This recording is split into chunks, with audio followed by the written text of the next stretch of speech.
अब हम देखते हैं कि कृषि एवं कृषि औजारों के उपरांत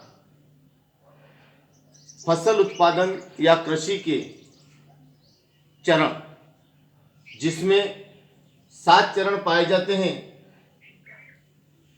सबसे पहला कार्य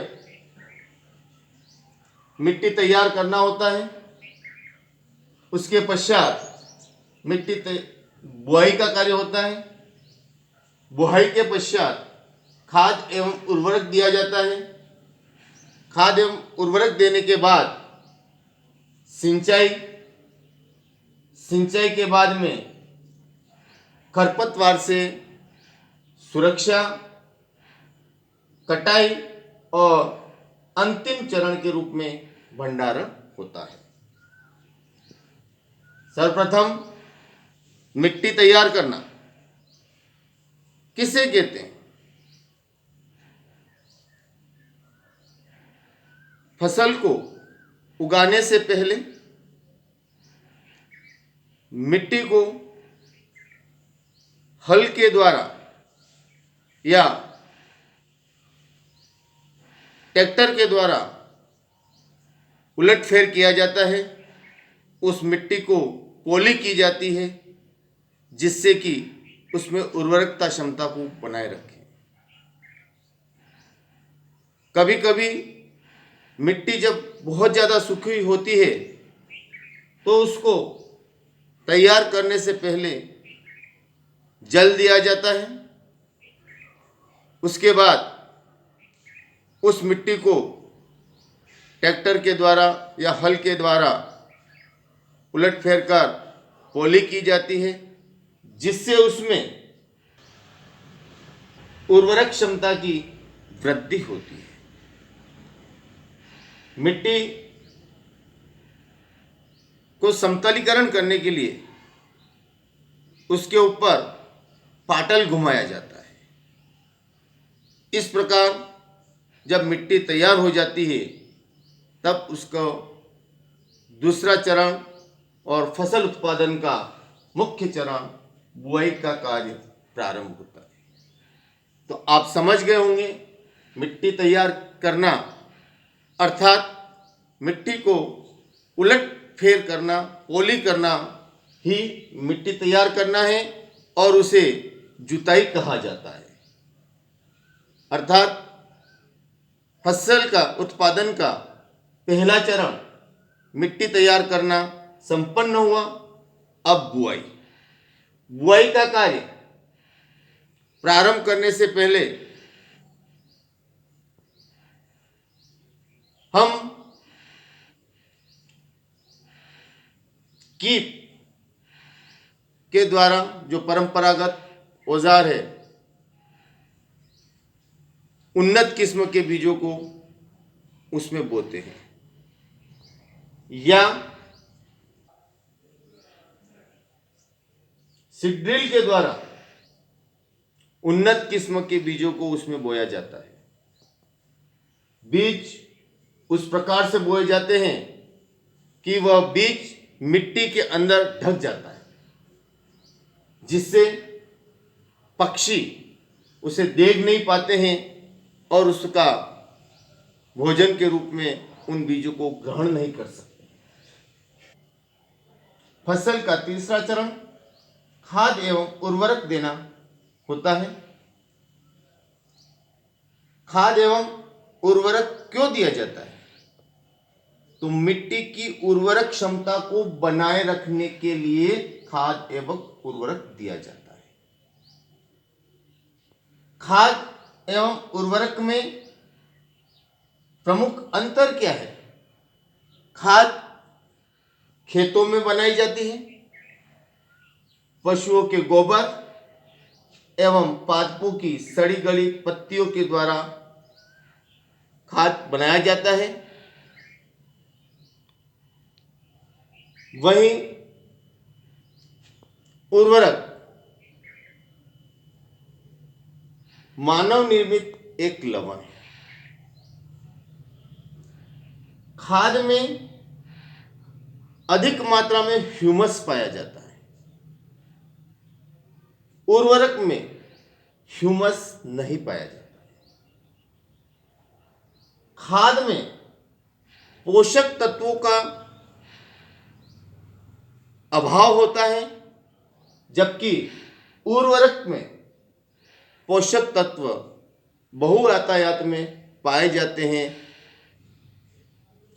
खाद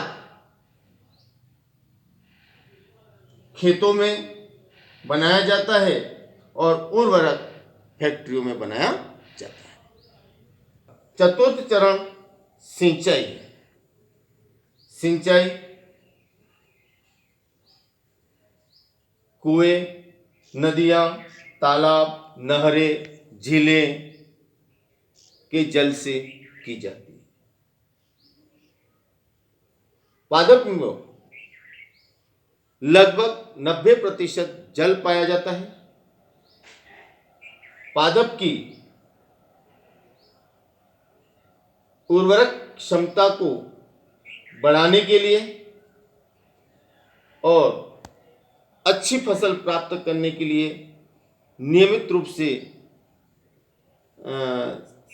जल दिया जाता है। यह जल फसल को देने की दो विधाएं हैं, एक तो परंपरागत और दूसरा आधुनिक तरीका। परंपरागत तरीके में रोट, ढेकली, चैन पंप और रहट के द्वारा फसल को जल दिया जाता है। इसमें मवेशी या मजदूरों का उपयोग किया जाता है। इस विधि से जल देना अत्यधिक श्रमशाली है। इसमें अधिक समय लगता है, अधिक श्रम लगता है। आधुनिक तरीके से जल देने की दो विधियां हैं, छिड़काव तंत्र और डिप तंत्र। छिड़काव तंत्र वर्तमान युग की एक ऐसी सिंचाई की नवीन विधा है जिसमें ऊर्ध्व पाइपों में नोजल लगे हुए होते हैं। जब उसके मुख्य पंप में पानी दिया जाता है तो नोजल घूमने लग जाते हैं और वह आवश्यकता अनुसार उन पादपों को अपना जल से पोषित करते हैं और उस दृश्य को देखें तो ऐसा लगता है कि मानो वर्षा हो रही है। छिड़काव तंत्र जल संरक्षण के लिए भी एक वरदान है। छिड़काव तंत्र से उन्नत खेती होती है और पादपों को आवश्यकता से अधिक जल नहीं पहुंचता है और वह जल सीधा उनकी जड़ों तक पहुंचता है। आधुनिक सिंचाई की दूसरी विधा ड्रिप तंत्र है। ड्रिप तंत्र में बूंद बूंद पानी पादप की जड़ में सीधा पहुंचता है, जो कि वर्तमान युग की सबसे बड़ी आवश्यकता है जल संरक्षण की, उसकी पूर्ति करता है। ड्रिप तंत्र से फसल उत्पादन करना कम जल वाले क्षेत्र के लिए बहुत ही श्रेष्ठ है। कृषि का पांचवा चरण खरपतवार से सुरक्षा। खरपतवार क्या है? फसल के साथ साथ प्राकृतिक रूप से अवांछित पौधे उग जाते हैं जिसे खरपतवार कहते हैं।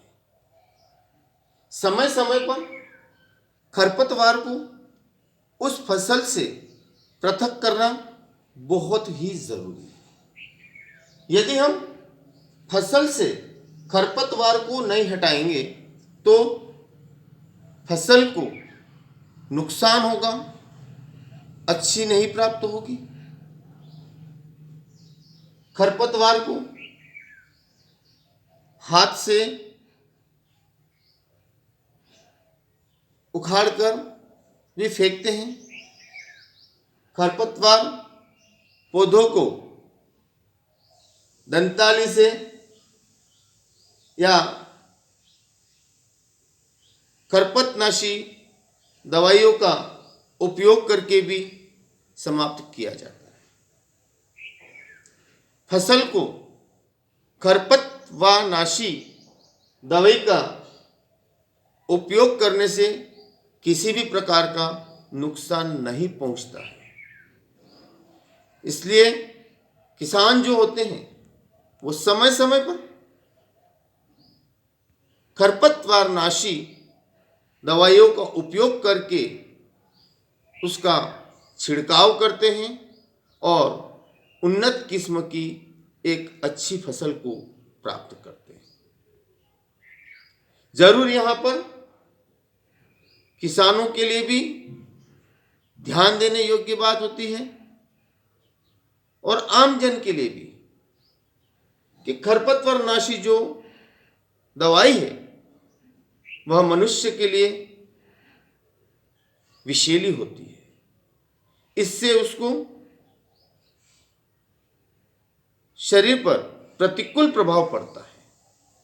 इसलिए जब भी खरपतवारनाशी का किसान प्रयोग करे तो अपने मुंह एवं नाक को कपड़े से बांध करके करे। छठा चरण होता है कटाई का। जब फसल पूर्ण रूप से तैयार हो जाती है तो किसान उसको काटने की तैयारी करता है। कटाई हंसिया या दंताली से की जाती है। वहीं वर्तमान में कटाई जो है वो वर्तमान में कटाई